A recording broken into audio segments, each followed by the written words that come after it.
आज की इस वीडियो में हम निष्ठा प्रशिक्षण के चौथे मॉड्यूल यानी शिक्षण अधिगम प्रक्रिया में जेंडर आयामों की प्रासंगिकता के प्रश्नों को हल करेंगे। तो चलिए दोस्तों वीडियो को स्टार्ट करते हैं। एक छोटे से इंट्रो के बाद आप बने रहिए वीडियो के अंत तक।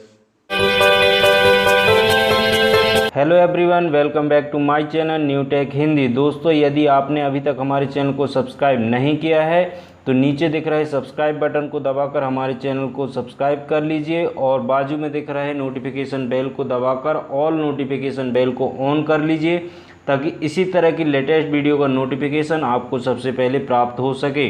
वीडियो पसंद आए तो वीडियो को लाइक करें और अपने सभी मित्रों को शेयर करना ना भूलें। तो चलिए स्टार्ट करते हैं। तो हमने चौथे मॉड्यूल की प्रश्नोत्तरी को ओपन कर लिया है और इसका जो पहला प्रश्न है, जेंडर के बारे में निम्नलिखित में से क्या सही नहीं है, और इसके जो चार विकल्प हैं वो ये हैं। पहला है जेंडर संबंध समय के साथ और लोगों के विभिन्न समूहों के बीच भिन्न होते हैं, और दूसरा है कोई भी नहीं, और तीसरा है जेंडर महिलाओं पुरुषों और ट्रांसजेंडर के बीच एक सामाजिक रूप से निर्मित अंतर है, और चौथा है जेंडर पुरुषों महिलाओं ट्रांसजेंडर के बीच जैविक अंतर को दर्शाता है। तो दोस्तों इस प्रश्न का जो सही आंसर है वो मेरे हिसाब से चौथा है, जेंडर पुरुषों महिलाओं और ट्रांसजेंडर के बीच जैविक अंतर को दर्शाता है। यहाँ पे दोस्तों मैं आपको एक बात क्लियर कर दूँ कि यहाँ पे जो मेरा पहला प्रश्न है हो सकता है वो आपका लास्ट प्रश्न हो या बीच का कोई भी प्रश्न क्रमांक हो, और जो विकल्पों का क्रम है वो भी आपके में बदल सकता है, क्योंकि हम निष्ठा प्रशिक्षण की प्रश्नोत्तरी को जितने बार भी ओपन करते हैं दोस्तों तो प्रश्नों का क्रम और विकल्पों का क्रम परिवर्तित होता रहता है।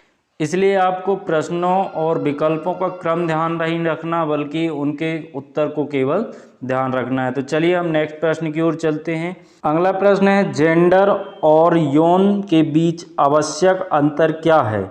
इसके चार विकल्प हैं। यौन एक जैविक अंतर है, जबकि जेंडर पुरुषों और महिलाओं के बीच एक सामाजिक रूप से निर्धारित अंतर है। दूसरा विकल्प है जेंडर एक जैविक अंतर है, जबकि यौन पुरुषों और महिलाओं के बीच सामाजिक रूप से निर्धारित अंतर है। तीसरा विकल्प है जेंडर और यौन में कोई अंतर नहीं है, और चौथा है कोई भी नहीं। तो दोस्तों इस प्रश्न का जो सही आंसर है वो पहला वाला है, यौन एक जैविक अंतर है, जबकि जेंडर पुरुषों और महिलाओं के बीच एक सामाजिक रूप से निर्धारित अंतर है। अगला प्रश्न है पुरुष तत्व और स्त्री तत्व को संदर्भित करता है। इसका पहला विकल्प है लिंग भेद, दूसरा है यौन, तीसरा है पितृसत्तात्मकता और चौथा है जेंडर। तो दोस्तों इसका जो सही आंसर है वो चौथा वाला है, जेंडर। चलिए बढ़ते हैं नेक्स्ट प्रश्न की ओर। क्या यह कथन सही है, राजनीति में सत्ता और अधिकार के पदों को संभालने में पुरुषों की तुलना में महिलाएं कम सक्षम हैं। तो इसका जो पहला विकल्प है वो है हाँ, महिलाओं को जैविक रूप से कमज़ोर यौन माना जाता है। दूसरा है हाँ, वे भावनात्मक रूप से कमज़ोर हैं और निर्णय लेने में सक्षम नहीं हैं। तीसरा है हाँ, महिलाएं घर के काम करने के लिए अधिक अनुकूल हैं, और चौथा है नहीं, वे सत्ता और अधिकार के पदों को संभालने में पुरुषों की तरह ही सक्षम हैं। तो दोस्तों इस प्रश्न का जो सही आंसर है वो चौथा है, नहीं, वे सत्ता और अधिकार के पदों को संभालने में पुरुषों की तरह ही सक्षम हैं। अगला प्रश्न है निम्नलिखित में से कौन सा गुण लड़कों और लड़कियों दोनों के लिए सही है। इसका पहला विकल्प है सभी, दूसरा है मेहनती, तीसरा है स्वतंत्र और चौथा है भावुक। तो दोस्तों इसका जो सही आंसर है वो है सभी, क्योंकि लड़कों और लड़कियों में नीचे दिए गए तीनों गुण पाए जाते हैं, मेहनती, स्वतंत्र और भावुक। अगला प्रश्न है निम्नलिखित में से कौन सा कथन लड़कियों या महिलाओं के बारे में एक जेंडर स्टीरियोटाइप नहीं है। इसका पहला विकल्प है लड़कियों या महिलाओं को पतली और सुंदर होना चाहिए। दूसरा है लड़कियों या महिलाओं के पास नेतृत्व कौशल है और वे किसी भी पेशे में उत्कृष्टता प्राप्त कर सकती हैं। तीसरा है लड़कियां या महिलाएं खराब निर्णय लेने वाली होती हैं, और चौथा है लड़कियां या महिलाएं बतूनी होती हैं। तो दोस्तों इसका जो सही आंसर है वो है दूसरा, यानी कि लड़कियों और महिलाओं के पास नेतृत्व कौशल है और वे किसी भी पेशे में उत्कृष्टता प्राप्त कर सकती हैं। चलिए चलते हैं अगले प्रश्न की ओर। निम्नलिखित में से कौन सा कथन जेंडर मिथक नहीं है, पहचानें। पहला विकल्प है लड़के तर्कशील होते हैं और लड़कियां तर्कहीन होती हैं। दूसरा है मेंस्ट्रुएशन के दौरान लड़कियों को रसोई में प्रवेश नहीं करना चाहिए। तीसरा है लड़कों और लड़कियों के बीच जैविक अंतर उनकी संज्ञानात्मक क्षमताओं से संबंधित नहीं है। चौथा है लड़कों के लिए विज्ञान और तकनीकी है। तो इसका जो सही आंसर है वो मेरे हिसाब से ये होना चाहिए, लड़कों और लड़कियों के बीच जैविक अंतर उनकी संज्ञानात्मक क्षमताओं से संबंधित नहीं है। आप अपने आंसर भी दोस्तों हमें कमेंट्स बॉक्स में कमेंट करके बता सकते हैं। चलिए बढ़ते हैं नेक्स्ट प्रश्न की ओर।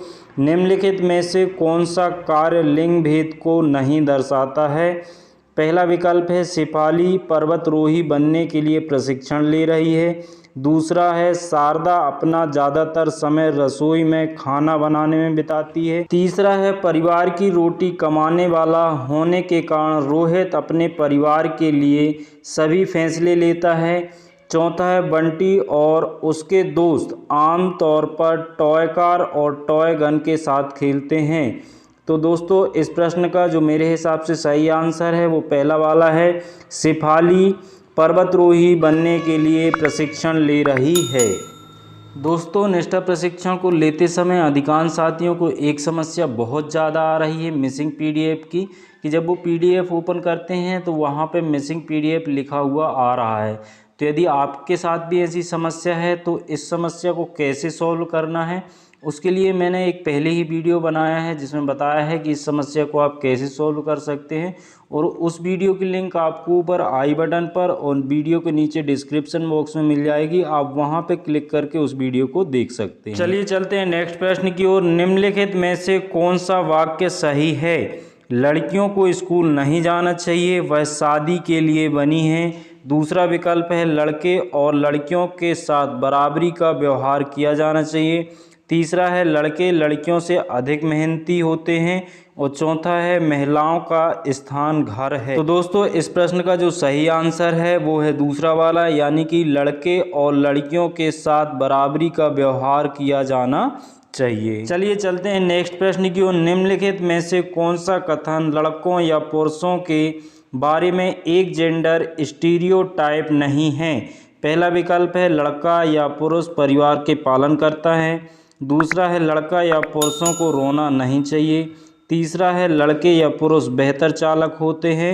और चौथा है लड़के या पुरुष बच्चे पैदा करने के साथ साथ खाना भी बना सकते हैं। दोस्तों इसी मॉड्यूल की जो गतिविधि के 6 प्रश्न हैं उनके उत्तर भी आपको शीघ्र ही वीडियो के माध्यम से मिल जाएंगे। तो यदि वो वीडियो भी आप चाहते हैं तो चैनल को अभी से सब्सक्राइब करके बेल आइकन को जरूर ऑन कर लें।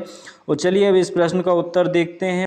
तो दोस्तों इस प्रश्न का जो सही उत्तर है वो है चौथा, यानी कि लड़के या पुरुष बच्चे पैदा करने के साथ साथ खाना भी बना सकते हैं। तो इस तरह से दोस्तों इस मॉड्यूल के हमने 10 प्रश्न के उत्तर देखे। अब चलिए हम चलते हैं अपने स्कोर की ओर। तो यहाँ पे आप देखिए दोस्तों हमको 10 में से 10 अंक प्राप्त हुए हैं। तो इस तरह से आप भी अपनी प्रश्नोत्तरी को हल करके 10 में से 10 अंक प्राप्त कर सकते हैं। आई होप कि वीडियो आपको काफ़ी पसंद आया होगा। पसंद आया हो तो प्लीज़ लाइक करें, अपने सभी मित्रों में शेयर करें, और चैनल को अभी तक सब्सक्राइब नहीं किया है तो सब्सक्राइब करके बेल आइकन को ज़रूर ऑन कर लें, ताकि इसी तरह की लेटेस्ट वीडियो का नोटिफिकेशन आपको सबसे पहले प्राप्त हो सके। मिलते हैं इसी तरह की नई वीडियो में नए टॉपिक के साथ। Thanks for watching, take care, bye bye.